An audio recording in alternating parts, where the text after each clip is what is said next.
Assalamu alaikum students, good morning. My name is Asif and I am back with the lesson number 6. Today we are going to study The Solitary Reaper, a poem by William Wordsworth. Let's begin with the analysis of the title. The Solitary Reaper. Solitary means alone, reaper means a person who cuts and binds the grains. And this is how the introduction to the poem, and it's about the poem. Let's begin with the introduction to the poet. If we talk about William Wordsworth, the first word comes in our mind, nature, because he was the poet of nature. He was born in 1770 in Cumberland, in England. Cumberland is a town of England. He was great poet of nature because why we call him poet of nature, almost he wrote the work contains the theme of nature. Belongs to romantic age. What is romantic age? It was the era between 18th and 19th centuries where people skipped the neoclassical literature and adopt new themes containing sensation, emotion and the theme of nature. So this was the reason we call the era romantic age. Next point is major work. Everyone has its major work, but when we talk about Wordsworth, he gained popularity by writing lyrical ballad. What was it? It was a big book, and it was written by the collaboration of Samuel Taylor Coleridge and William Wordsworth, and it was published in 1798. Most of the work done by William Wordsworth contains and included in this book. Died in 1850. This is how it ends, and now we are going to study some basic points of poem. What is poem? A poem is a lyrical ballad. What is a lyrical ballad? A song, a poem that was included in the book of lyrical ballad. This is the reason we are calling it lyrical ballad. Remember this thing. This question can be asked in MCQs in exam. Published in 1807. Contains 4 stanzas. The poem contains 4 stanzas and each stanza has 8 lines. Next point is if we talk about the song. What is the poem? It's a song, and the song was sung by a girl in Gaelic language. What is Gaelic language? A language that is spoken in Scotland. And if we talk about Wordsworth's language, Wordsworth belongs to England, and he knows English, Latin and Greek, but he has no idea about Gaelic language. This is the reason, and this point should be remembered in your brain. I will tell you later in this poem as I analyze. Themes. If we talk about the themes, no doubt the first basic and primary theme you can find in the work of Wordsworth is the theme of nature. But here we have the second theme, the beauty of art. What is art? Art is everything that fascinates your mind, that gives comfort to your mind. That is everything that inspires you. So we are going to the beauty of art and the beauty of nature. Let's begin with the beginning lines of the poem. What is the poem and what are the beginning lines of the poem? William Wordsworth is basically known as a person who used to take long tours. So once he was taking a long tour to a beautiful place in Scotland. He was visiting some barren areas. When he reached over there, he having the chance of to look at the lone girl. What was she doing? She was singing a song. When Wordsworth looked at her, he stopped for a while, and he inspired and he was fascinated by the voice of the song of the girl.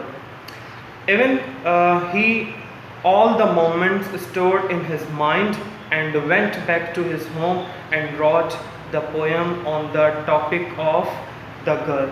And how he begins, let's start. At the beginning lines, he describes the portrait of the girl. He says, "A beautiful, alone girl is in the field. She is all alone, and she is cutting down and binding the binding the crops and wheat and grains.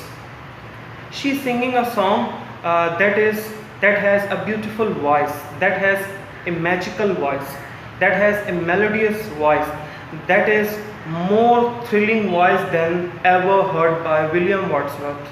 Wordsworth says that he has not heard such a beautiful voice before.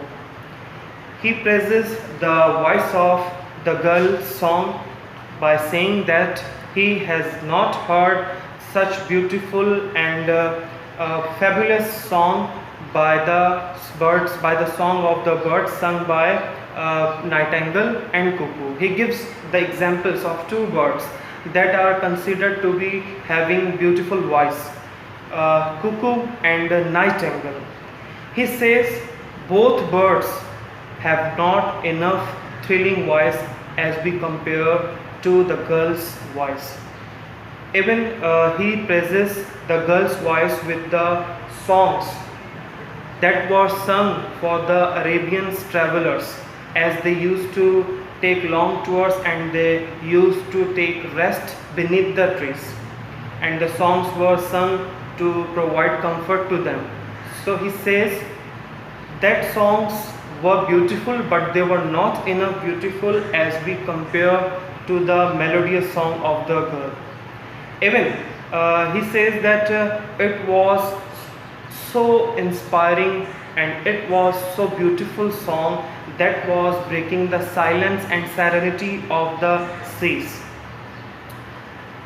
How he describes about the girl's songs at the beginning lines, and then he asked himself a question, that he was listening a song and he was totally motionless and totally inspired by the voice of the song. But what about the language? If you talk about the language, did he understand the language of the girl's song? Did he understand what was she singing? He asks himself, Wordsworth asks himself that he could not understand. He was unable to understand Gaelic language, as I told you earlier in the lecture, that he was from England and he knows English, Greek and Latin, but no idea about Gaelic language. So there he asks himself that what was she singing? Then he gives a suggestion. He gives his own analysis about the song of the girl.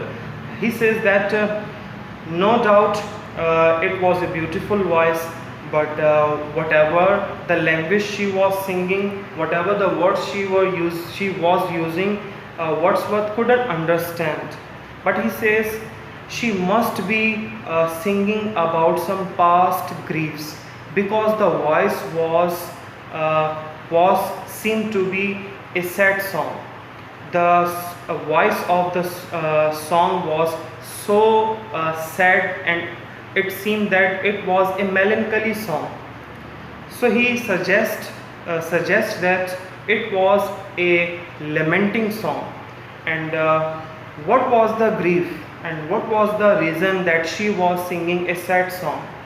Because Wordsworth could not understand the language, so he is not able and he is not in a position to suggest 100%.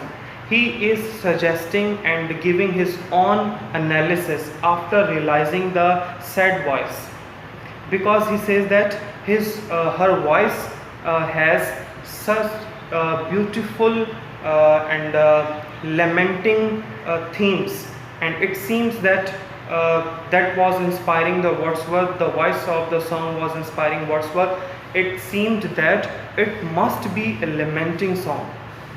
So he suggests that If it was the lamenting song and the lamenting melody, so what was she was lamenting on? She was lamenting on the Wordsworth suggests that she was lamenting on the past events or some issues and problems of the current days, or the calamity she might be singing about the calamity of the future that she is going to face in the future. Whatever the exact reason of the lamenting song that was sung by a girl, Wordsworth had no idea, but he gives his own opinions about the lamenting songs of the lamenting voice and song of the girl. And then he says, what is the beauty of being there? As you might have heard, you might have studied daffodils. At the end, over there, he asks a similar question to himself, that what is the benefit of being there? What is the benefit of enjoying such a beautiful moment? What the wealth he has got from that scenario? He says that from that scenario, he has got one beautiful memory. He kept he kept her beautiful and thrilling and melodious voice in his mind, because it was an everlasting melody. And Wordsworth for a long time was not able to forget that melody. She was singing such a beautiful and romantic song in lamenting voice, but Wordsworth was unable to understand the language, but he was inspired only by the lamenting voice, and he stored in his brain that lamenting voice for a long time, as forever. And whenever Wordsworth got free and or in pensive mode, he used to think about that voice, and he recalled that voice, and that pushed him back to that moment once again. That was the wealth for Wordsworth, for being there, for singing such a beautiful song, for keeping stored such beautiful and lamenting voice in his brain. The poem ends here, and I hope you have understood all the things that I told you or taught you in this lecture. If you have any query, you can ask me, and you can ask a question in WhatsApp group or Facebook. I hope you must be enjoying all the lectures, and you must be studying at home. So keep studying. I will see you in the next lecture. Take care till then. Goodbye. Allah Hafiz.